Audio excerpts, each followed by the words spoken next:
Welcome back, everybody. My name's Rachel, and this is my book club. Oh, I cannot believe she spoke about January like that. What about heartbreaking? What about traumatizing? Have you ever heard of those words? So today I'm going to be doing a video defending some of my all-time favorite books. I've seen a lot of people recently do videos where they read people's one-star reviews, and all the time when I watch these, everyone who is reading these one-star reviews about books that they love, they're just like, oh, that hurts, but I mean, not everyone can enjoy the same things. You're welcome to enjoy whatever book you like, and I'm here to do a review where I actually defend the books that I love, because we're all entitled to our own opinion, yeah, sure, but sometimes you guys are leaving one-star reviews that don't make any sense, and I get a little bit upset because they're books that I really like. So today we're going to go over a handful of books that I really enjoyed, and I'm going to read your one-star reviews and tell you why you're wrong. So the first book that I want to talk about is Red Rising by Pierce Brown. If you've seen any of my videos, you know that I am well into the Red Rising series, and I have always loved it, and I really love it. I think Pierce Brown is an amazing author. So in the first book in the Red Rising series, Darrow is a Red, which is essentially the slave class of colors in this genetically color-coded society. And in this book, Darrow attempts to infiltrate the Institute, which is essentially a Hunger Games competition amongst the Golds, who are the highest on the upper echelon of society in this dystopian galaxy. Now, without spoiling anything, this entire series is absolutely bananas. Nothing calm or normal ever happens in this entire series for any of the hundreds of thousands of bajillions of pages that happen, and that's why it's so good, because just left and right, it's just complete insanity. It is so action-packed. It is so twisty. I don't know. I just think Pierce Brown has probably one of the most insane minds of anyone, and I think he writes that, and it's so entertaining. And everyone I've ever met who's read that book has really liked it. I had this series suggested to me a long time ago. I read the first book in like 2016 or 2017, and I am just obsessed with it. And so to think that some people don't like it doesn't make any sense. The average rating on Goodreads is a 4.27, so it does have a really high score, which I think should just be more evidence that maybe if you don't like this book, maybe this time you're just wrong. I really like Lexi, the first line that she has on her review, which says, "Probably the most man book I've ever loved, but I cannot tell a lie. This went so hard." Anything that Lexi says, I take as law. Like, she can't be wrong. So there you go. So this is a 2.5 stars, so it could be worse. A 2.5 star from Khan. It says, "I suppose boredom is a feeling. Not a single tear was shed, not for a single instance was a single emotion heightened. It was by no means a bad book, but the message got lost in the telling, and there is just so much telling. The writing is fantastic, but the plot just didn't work for me. I was bored out of my mind for much of the book. This book tries to be grand. It tries really hard to make a lofty, awe-inspiring political message. It read like a rousing communist propaganda, the sort that would get a crowd of common men fired up, ready to launch an uprising to bring down the almighty ruling class that has long oppressed them." And then she goes on to say basically that Darrow is essentially a Mary Sue, where he is the chosen one, and somehow he's super amazing at everything and better than everyone else. He's perfect. He's an everyman, but he is not. The common man, he is not. Etc., etc. Only Darrow dares, and he succeeds beyond anyone's wildest imagination. He's so effing perfect, and I hate him for it. Despite a complete lack of education, he is brilliant. Just brilliant. Blah, blah, blah. Just drink an intelligence tonic, and boom, instant genius. If Darrow can be artificially enhanced like that, why hasn't everyone else? What makes Darrow so special that his artificial, physical, and mental enhancements haven't been used to make the actual Golds better than they are? It just doesn't work. Okay, I'd like to start here. This is a long review. So, see, this is hard because I just think that this is wrong. If you don't like it, that's fine. But saying that this whole science doesn't make sense, I think is untrue, because it says that he drinks an intelligence tonic and whatever, and Darrow goes through this whole metamorphosis where he's being essentially surgically manipulated and changed for like months and months on end, and he spends all these months physically training, practicing his education, so on. Like, I think in this book, actually, this time that he spends with Mickey as he is changing and becoming a Gold in my opinion, when I read it at the time, seemed like such a long process. Like, in my opinion, I don't think Darrow just became like this superhuman overnight, which is kind of what she seems to be saying, that he became perfect overnight. I think that he was given, black market surgical procedures, like super illegal surgical procedures, and spent months and months and months on end trying to become the perfect gold. And he succeeded. And I think there's nothing wrong with that. I think it's written in a way where it makes sense. And she says, oh, well, why don't the golds do that? Like, they do. That's why they are the way they are. It's because the golds are genetically enhanced already. Like, they're already given the most prime possible genetic makeup that they could be given. And that's why they're at the top end of society. And Darrow has to do all of these things and go through all of these procedures and take all of these tonics in order to become like them.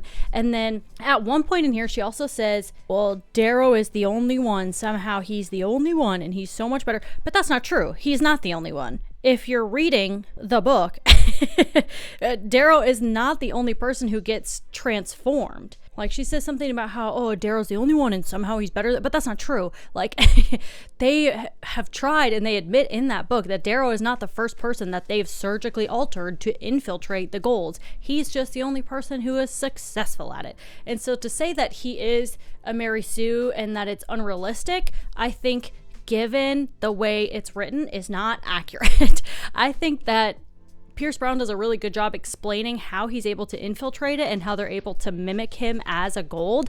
And then he does train incredibly hard, and so do other people who have been surgically manipulated. Like, he's not the only spy. He's just the only one who succeeds. And that's why we're following him, because why would we be following one of the other people who fails? And to be fair, she does give props to some of the other things, like the setting and some things like that. So she's not completely crapping on it, which I can appreciate, but I do think a lot of the things that she thinks are wrong are simply not wrong. And something else I've seen multiple complaints about throughout reviews is that there's too many technical words without explanation. Like, a lot of people don't say they don't understand the vernacular, right? Because there's the fry suit, helldiver, tin pots, claw drill, scan crew, head talk, blah, blah, blah. And there is a lot of words like that, but I think if you've read any sort of dystopian sci-fi, I don't think any of it will be new. If this is the first sci-fi book you've ever read, I can see it being confusing, but I think if you've ever read any sort of Hunger Games or Divergent, like if you've read anything like that, I think it follows that same kind of, it's a little bit corny at times, but just like sci-fi, techno,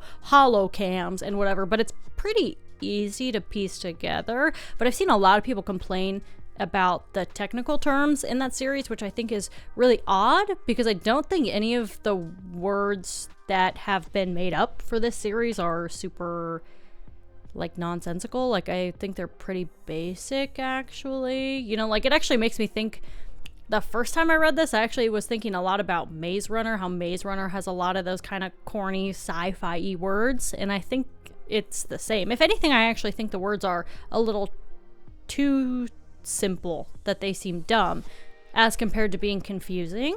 So there's that. Okay, let's read this one. This is a 2-star from Darth J. I've never read this one before. Red Rising reads like a 12-year-old boy's fever script for an action movie. It lacks originality and borrows heavily from the Hunger Games. Don't believe me? Both have a society split up. Yes, they're similar. Every single person says to compare it to the Hunger Games. That's not news.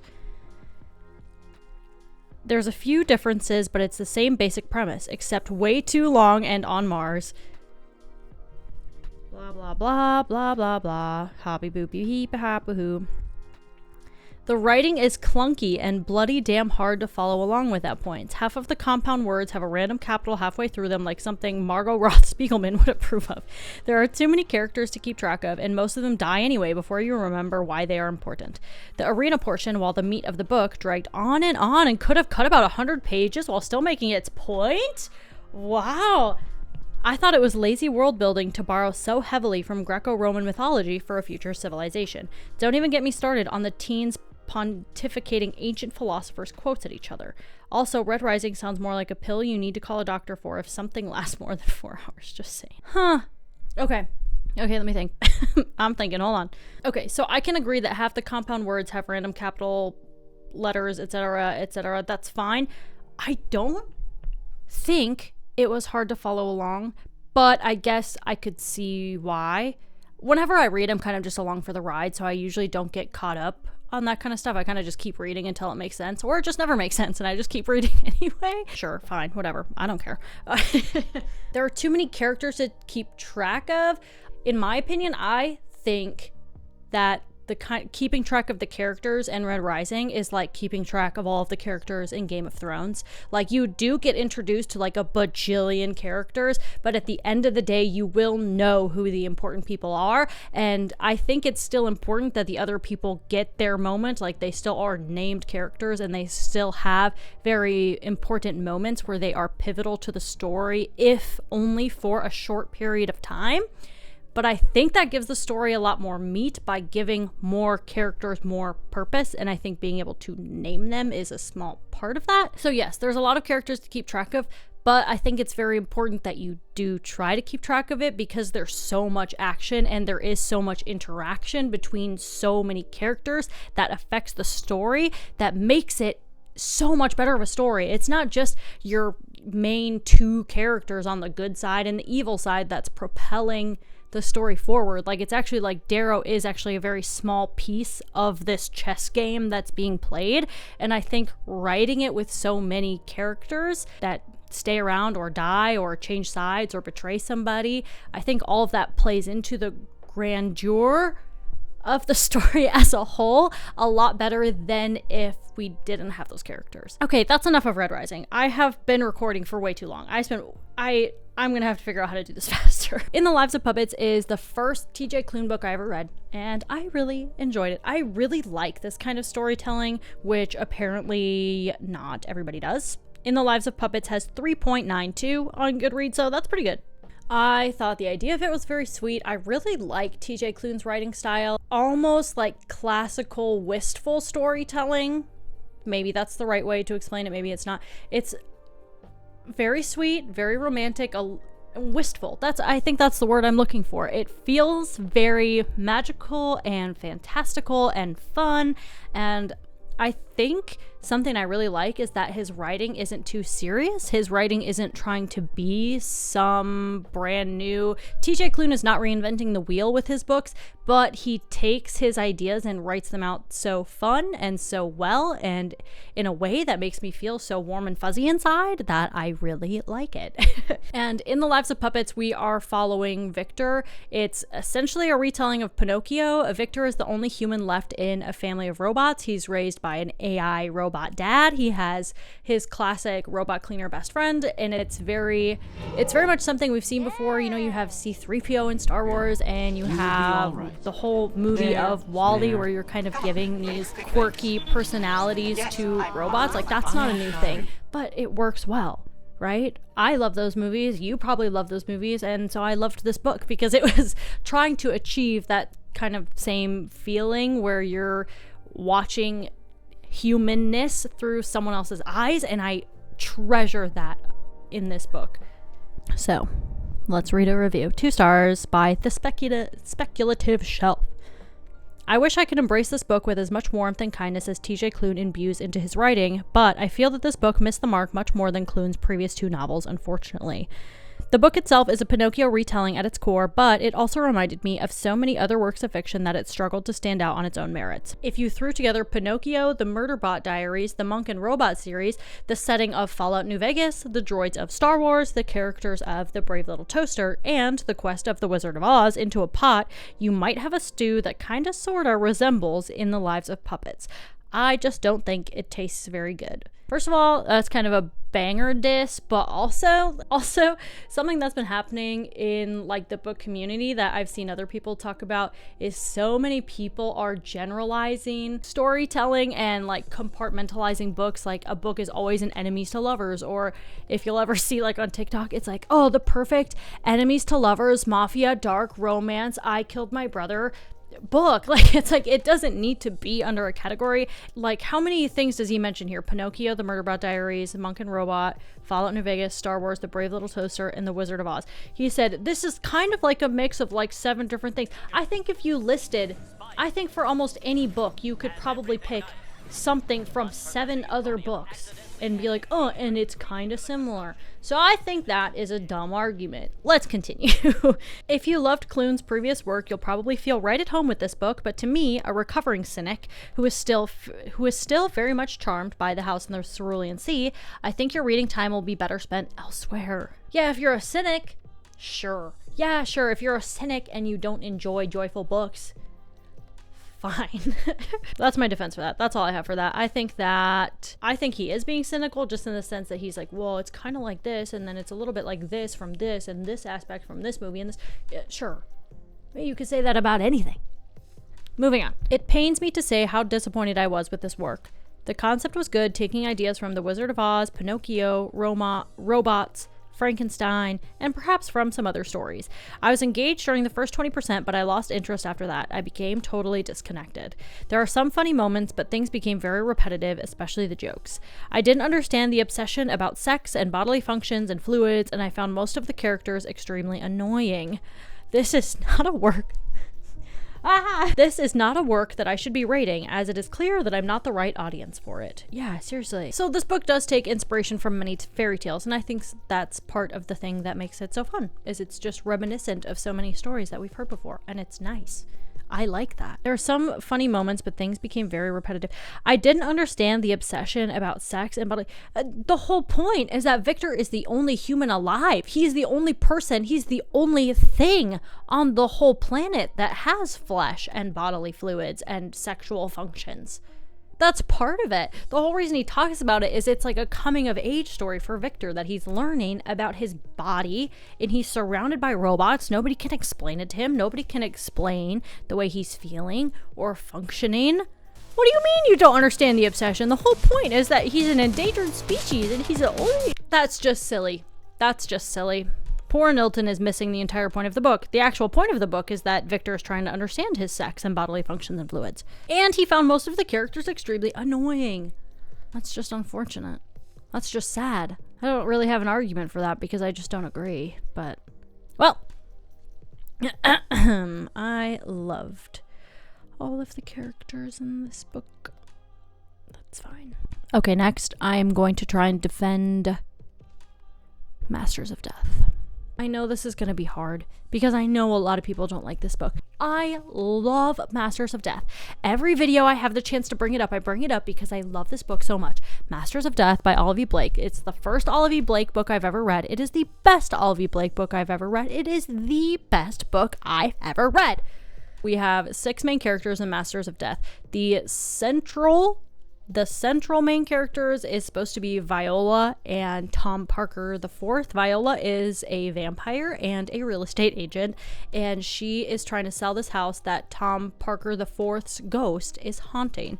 And on this mission, we get very sidetracked as we meet our other slew of main characters to find out that Death himself has gone missing. No one can be reaped, no one can be sent to heaven or hell because Death has gone missing, and he's being held captive by someone in the game, and there's a lot going on. I'm going to try and defend it now. I probably won't be able to defend this book very well because I know for a fact that I just had pure joy reading this, and for some reason that's just not true for other people, and I might just have to accept that. But we'll see. Let's read. Robin's review. 1 star. This was tedious. I felt like I was reading with a bunch of squirrels bickering with increasing angst. Okay, so here's something that sucks. Is I love Olive Blake, and her prose is incredibly wild. But I really like it. I am one of the people who really enjoys that, and I know not everybody enjoys that. And I think I completely understand why you would think that it seems like it's a bunch of squirrels bickering, because it kind of is, but like in a fun way. There were so many characters and so much chaos that I couldn't even tell you what I was reading, TBH. Also, I did not vibe with the writing style at all. I had a hard time focusing on the words and found myself rereading the same pages over and over. There are not so many characters. I don't think I agree with that. We get to know a lot of characters, but at the end of the day, there's only 6 characters that we really care about, and everyone else is kind of like secondary or tertiary. So I don't think, in my opinion, that we get that many characters. They introduce a lot of characters, but not very many of them are important enough that you need to remember them. It's mostly just our central, like maybe there's 10 characters' names that you should know or be familiar with, but I don't think it's bad. I don't think it's bad. But if you're the kind of person where you do enjoy like a more tightly knit group of people that's easier to follow, sure. But I don't know why that would be a problem, I guess. There's not that many characters, I feel like. Not vibing with the writing style is fine. 2 stars. 2 stars. This was one of the most annoying books I've ever picked up in my entire life. Somebody else called it Squirrels Bickering, and I don't think I could summarize it any better than that. Are you telling me that, like, the way it's written is so bad that you can't even finish it, that you actually hated it? Because I do get that it's not for everybody, but like, but what about all the parts about it that are really nice? Like, what about Viola? What about Cal and Mayra? What about when Cal says that a moment with Mayra, he'd rather spend a moment with Mayra than an eternity in paradise? What about that? Okay, if you don't know her, let me introduce her by saying that this author has written several incredible fan fiction. Interesting. Wow, this is really long. Another failure is that every time you are really getting into the story, for example, why was Thomas Parker murdered? The viewpoint changes to someone else's inconsequential backstory that, again, I could not give 2 snaps about. It was an overused device, like a series of cliffhangers until you just wanted to throw the book over the cliff. Now, that is true. I'm a very patient reader, because I noticed that while I was reading that book, every time they ask a question about like what's going on with the plot, it would just switch. Something else would be happening, and you just don't get to know the answer until later, and that would happen over and over and over again. I am a very optimistic reader. I am not a cynic at all. I am a patient reader, and I am an optimistic reader, and I am here for a good time. So when an author continues to dangle the carrot in front of my face, I will continue to run on the treadmill until I get to the end of the book. And then I will wait. I am pretty committed to waiting until the last page of the book to deciding if it was worth it or not. Like, I am totally okay with being led on and having all my questions unanswered until the very last page. I really am okay with that. So I don't have a problem with that at all. Okay, next up, and I really hope you guys will back me up on this one. If there's any one that you should back me up on, it doesn't even have to be Masters of Death, okay? I love that one enough for the both of us. But if there's any book that you should also defend on this list, it's Beach Read by Emily Henry. If you watch my video that I did on the 3 Emily Henry books that I read, you'll know that Beach Read altered my brain chemistry. I loved that book so much. It was so good for me. It was so good for me. I loved that book. Okay. Beach Read is following January and Gus. I'm going to give you the shortest synopsis, okay? January is going through some crap right now. She can't afford rent because she needs to finish writing her book. She needs to write a book and sell it, and then the money that she makes will pay for things like bills. But at the moment, that's not happening. So while she's writing her book, she's living at her dad's second home. And the reason her dad had a second home is because he was doing some shady stuff behind the scenes, and now he has passed away. And amongst all of this grief that she is feeling for her dad passing away and having a weird secret home, she now has to live in that secret second home because she doesn't have money to live. And even though she's already going through all of this, who is her next door neighbor? Her rival from college, Augustus Everett. And Augustus Everett is hot and also depressed. And so you just have 2 depressed people living next door to each other. The end.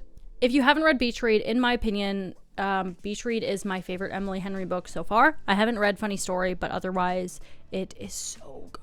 And I gave it 5 stars, and I will never forget the feeling that this book gave me. So now we're gonna read 1 stars. For one, I didn't feel any chemistry between January and Gus. Nothing. Their interactions are so awkward and stilted, it was almost painful. They'll say mundane and platonic things to each other, and then sporadically, January will remind us that heat is filling her abdomen or pooling between her legs. And I'm like, huh?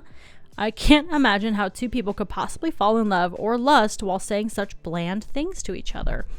Now, I'm going to be honest. I only remember a few specific instances of their banter, but I liked it.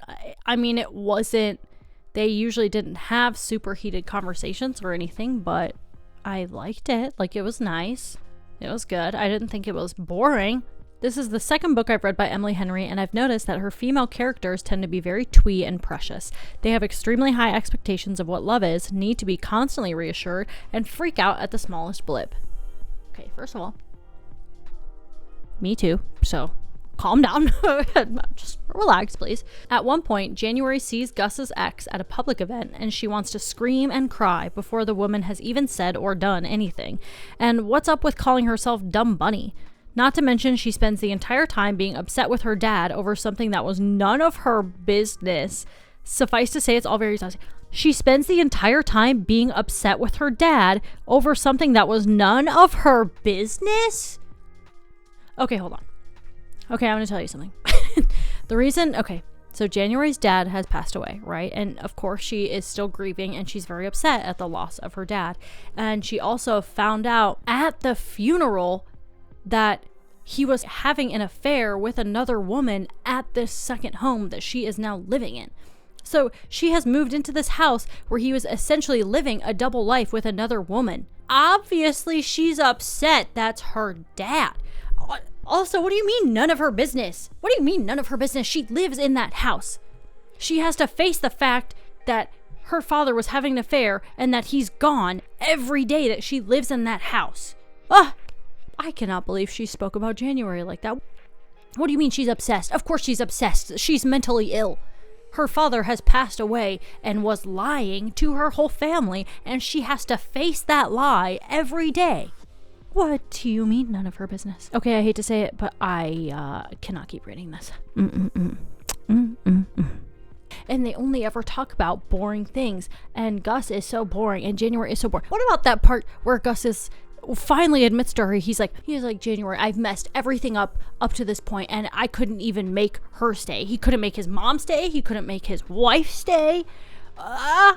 Boring. What about heartbreaking? What about traumatizing?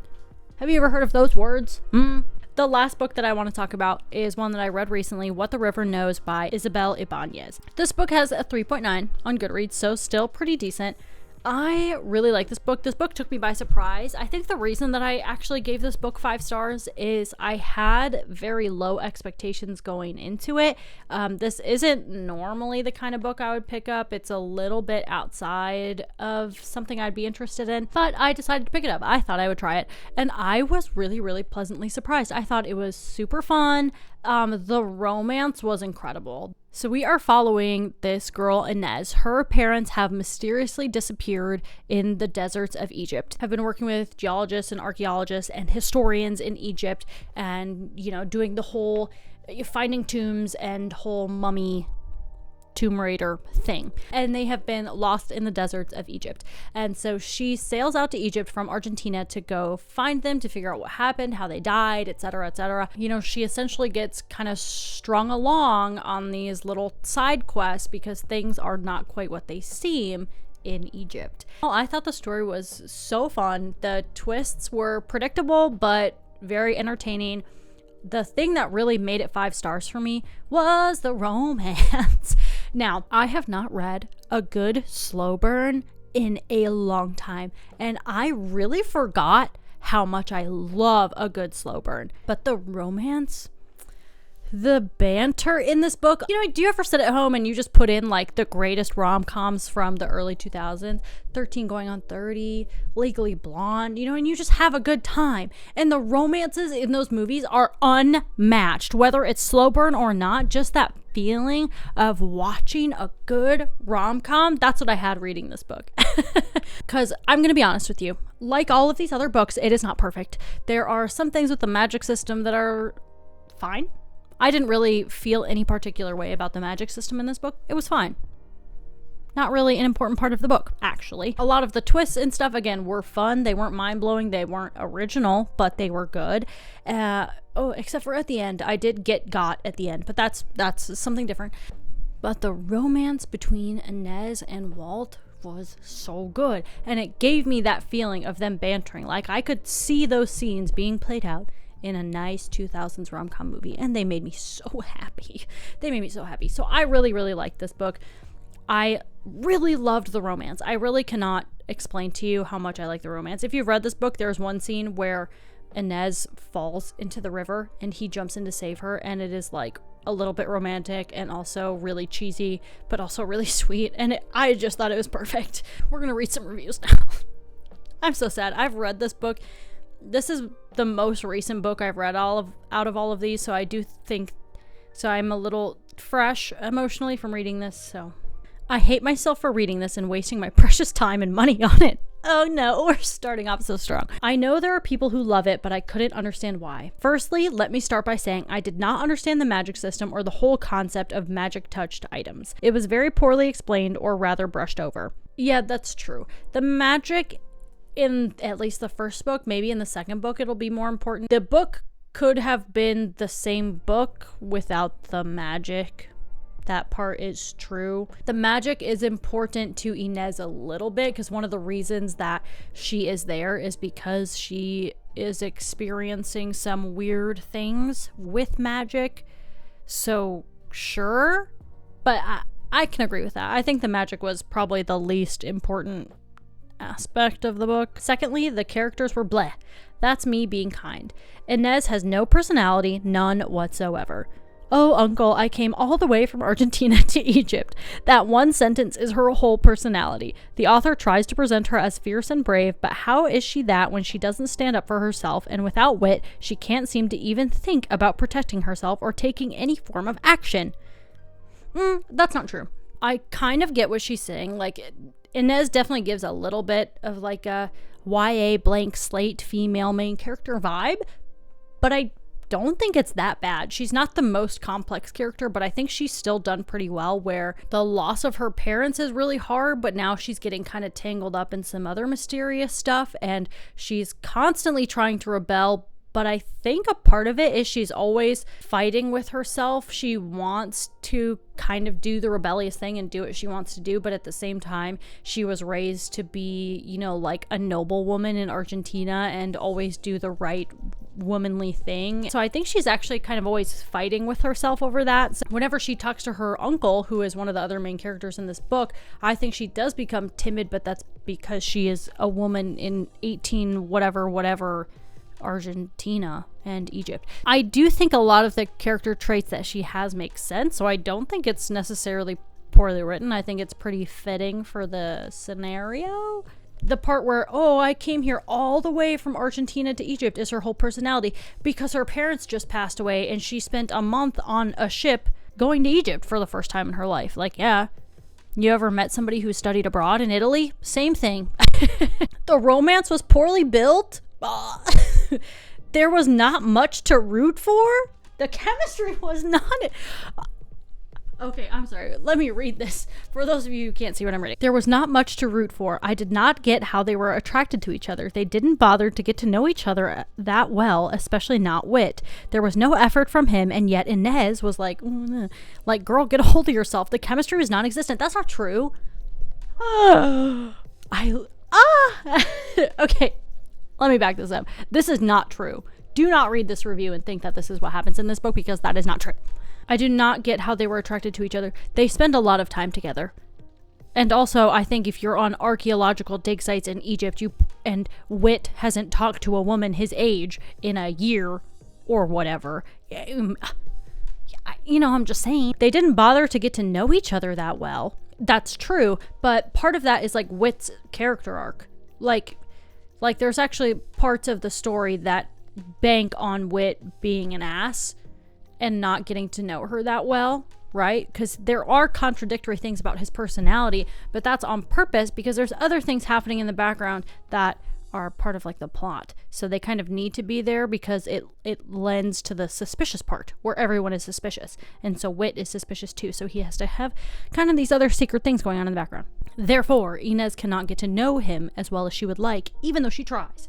Also, there was no effort from him. That is not true. One of the scenes actually very early on, she like finally convinces her uncle to let her be a part of the team. So they're all sitting there and she's kind of getting introduced to everybody. And it's kind of that classic thing where you have this suspicious guy and this girl that she's never seen. And then you have Wit, who's weird for this reason, and her uncle, who's suspicious for this reason. And meanwhile, this scene is happening. And she also mentions that Wit is like making her food. Like he's putting the food on her dinner plate for her. And like little things like that happen all the time, where he's kind of there and he's doing these really sweet, considerate things for her. Or X, Y, and Z mistake happened and now Whit has to help her, or she has to help him, or what. And it's really cute. What, no effort? He saved her from drowning in the river. If that's not the foundation for a wonderful slow burn romance, then I don't know what is. The chemistry was non-existent. That is simply false. You must simply not have been paying attention. This romance was so good, and that is just a fact. Obviously, at the end of the day, I hope you all find books that you enjoy. I do not expect you all to enjoy the books that I read. Every once in a while, I get caught up reading the reviews like anybody, and I start to question if I'm wrong for liking a book a certain amount. And so this is just my way of letting that out. But obviously, some people will like things, some people won't. Next, I'm going to be doing a video on books that I rated poorly that other people really liked. So, you know, a good balance. I will not stand for slander for January or Gus or Whit or Inez. So thank you. If you are enjoying the content that you're seeing from me, don't forget to like, comment, and subscribe, and add me on Goodreads so I can see what you're reading, and I'll see y'all next time.